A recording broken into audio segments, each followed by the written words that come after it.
July 6th, the reading task. Matilda, Chapter 18. The names. Miss Trunchbull, Matilda cried, jumping about a foot in the air. You mean she's your aunt? She brought you up? Yes, Miss Honey said. No wonder you were terrified, Matilda cried. The other day we saw her grab a girl by the pigtails and threw her over the playground fence. You haven't seen anything, Miss Honey said.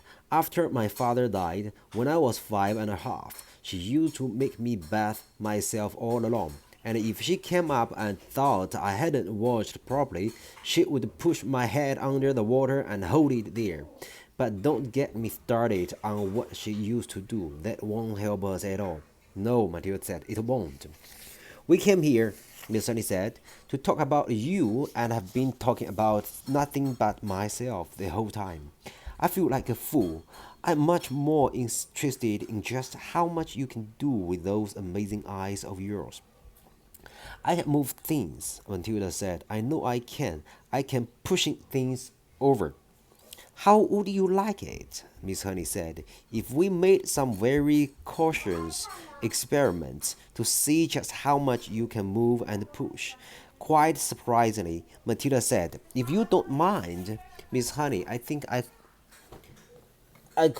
would rather not. I want to go home now and think about all the things I've heard this afternoon. Miss Honey stood up at once. Of course, she said. I've kept you here far too long. Your mother will be starting to worry. She never does that, Matilda said, smiling. But I would like to go home now, please, if you don't mind. Come along then. Miss Honey said, I'm sorry I give you such a rotten tea. You didn't at all, Matilda said. I loved it. The two of them walked all the way to Matilda's house in complete silence. Miss Honey sensed that Matilda wanted it that way. The child seemed so lost in thought she hardly looked where she was walking. And when they reached the gate of Matilda's home, Miss Honey said, You had better forget everything I told you this afternoon. I won't promise to do that, Matilda said, but I will promise not to talk about it to anyone anymore, not even to you. I think that would be wise, Miss Honey said. I won't promise to stop thinking about it, though, Miss Honey, Matilda said.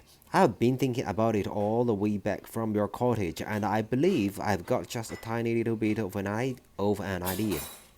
You mustn't, Miss Honey said. Please forget it. I would like to ask you three last things before I stop talking about it, Matilda said. Please, will you answer them, Miss Honey?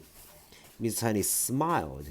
It was extraordinary, she told herself, how this little sheepet of a girl seemed suddenly to be taking charge of her problems, and with such authority too. Well, she said, that depends on what the questions are. The first thing is this, Matilda said. What did Miss Trunchbull call your father when they were around the house at home? I'm sure she called him Magnus, Miss Honey said.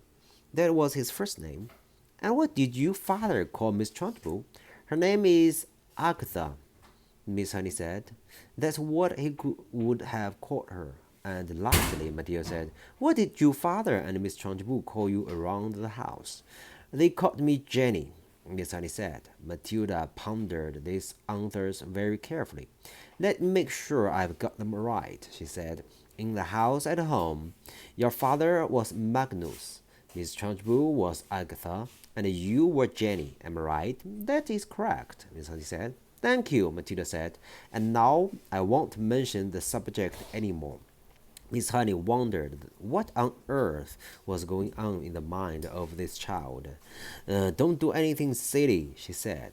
Matilda laughed and turned away and ran up the path to her front door, calling out as she went, Goodbye, Miss Honey. Thank you so much for the tea.